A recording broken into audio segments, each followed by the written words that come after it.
Aujourd'hui, nous allons parler des lois un peu saugrenues.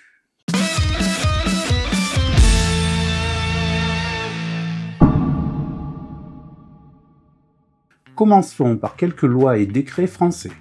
Selon l'article 222-32 du Code pénal, si vous êtes nu chez vous et qu'on peut vous voir ou par une fenêtre ou si vous êtes dans votre jardin, vous encourez 15 000 € d'amende et 1 an d'emprisonnement.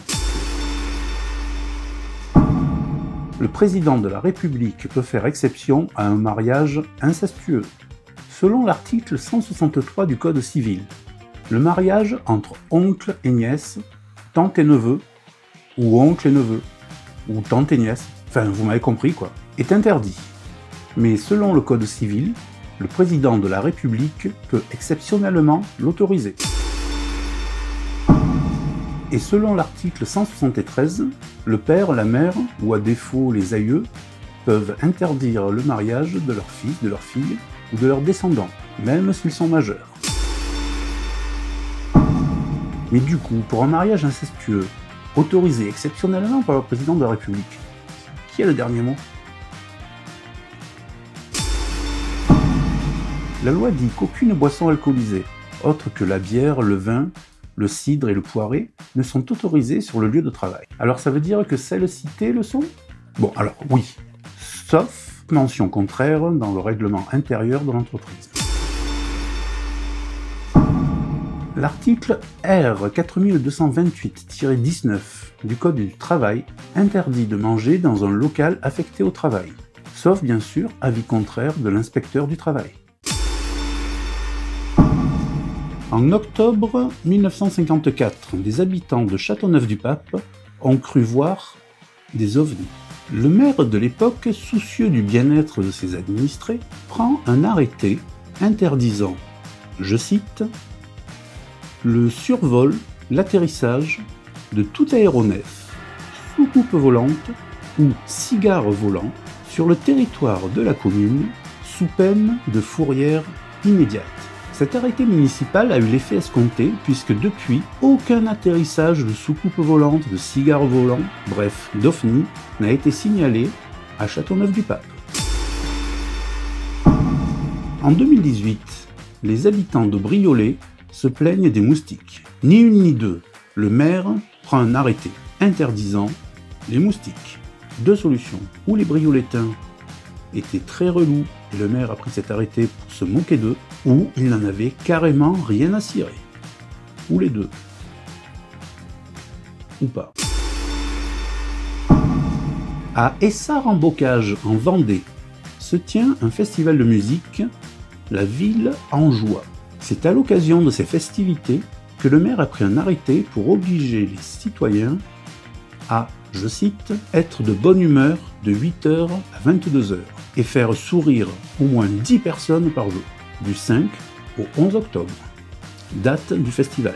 Le maire a déclaré « On a mis notre policier municipal dans la boucle. Bien sûr, il ne verbalisera pas, il est là pour la prévention. Il dira aux gens d'être le plus heureux possible et leur donnera le sourire. » Passons maintenant aux lois américaines. En Alabama, il est interdit de jouer au domino le dimanche. En effet, à l'époque, en Alabama, ce jour-là était consacré aux activités religieuses et familiales. C'est ainsi qu'une simple partie amicale de domino entre voisins était considérée comme violation de cette traditionnelle journée de recueillement et de repos. Je ne sais pas trop où se situe Walnut Grove, mais il est vrai que je n'ai jamais vu Charles Ingalls jouer au domino un dimanche avec Monsieur Edwards, le révérend Alden. En Alaska, il est interdit de murmurer à l'oreille d'un cerf. J'ai trouvé deux pistes qui pourraient expliquer cette loi. La première serait pour éviter l'interaction avec des animaux sauvages, ce qui pourrait les perturber. Et la deuxième serait pour éviter les rituels de sorcellerie. Quoi qu'il en soit, qui de sensé se risquerait à les murmurer à l'oreille d'un animal sauvage de 200 kg?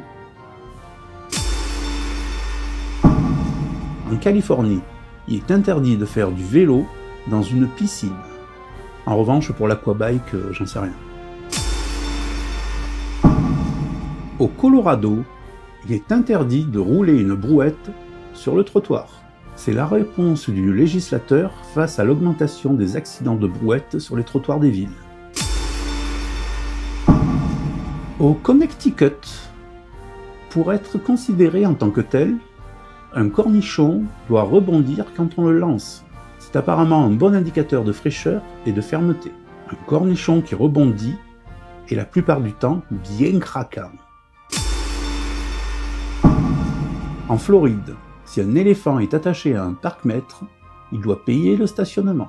Selon la légende urbaine, cette loi aurait été promulguée suite à la fugue d'un éléphant qui participait au spectacle d'un cirque.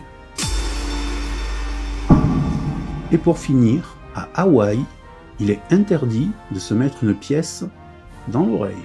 Dans les croyances et superstitions locales, l'oreille est considérée comme un organe sacré. L'introduction d'objets dans les oreilles peut être considérée comme un mauvais présage. Merci d'avoir regardé cette vidéo. N'oubliez pas de vous abonner et de liker. Et je vous dis à lundi.